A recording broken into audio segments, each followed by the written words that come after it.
ఈరోజు నేను ఎంత హ్యాపీగా ఉన్నానంటే మార్నింగే నాకు టార్గెట్ పడిందో అసలు నేను నమ్మలేకపోతున్నాను. నేనైనా టార్గెట్ వేసింది అనేసి. లాస్ట్ ఇయర్ 4-5 months కష్టపడితే లాస్ట్లో ఒక్క టార్గెట్ పడింది. అది కూడా నేను హనుమాన్ వాల పూజ స్టార్ట్ చేసిన సెకండ్ డే టార్గెట్ పడింది అనమాట. ఈసారి నేను వర్క్ స్టార్ట్ చేసి 1 month కూడా కాలేదు, ఒక్క టార్గెట్ పడింది. ఇంకా కొన్ని టార్గెట్లు కూడా పెండింగ్లో ఉన్నాయి, అవి కూడా ఖచ్చితంగా అవుతాయి. సో మనం చేసిన పూజా ఫలితం లేట్గా అయినా సరే ప్రతిఫలాన్ని అయితే అందిస్తాయి అనిపించింది. ఖచ్చితంగా నాకైతే పూజా ఫలితం వల్లే ఇలా జరిగింది అనిపిస్తుంది. చాలా హ్యాపీగా ఉంది నాకు. లాస్ట్ ఇయర్ కంటే పేమెంట్ కూడా ఇప్పుడు ఎక్స్ట్రానే.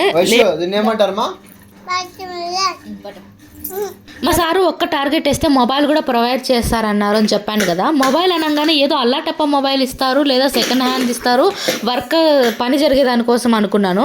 కానీ లేదు, నువ్వు షాప్కి వెళ్ళి సెలెక్ట్ చేసుకోమో అమౌంట్ వేస్తానన్నాడు. నేనైతే షాక్. సార్ మీరు బడ్జెట్ అంటూ చెప్పండి ఎంత అమౌంట్, దాన్ని బట్టి మొబైల్ తీసుకుంటానని చెప్పాను.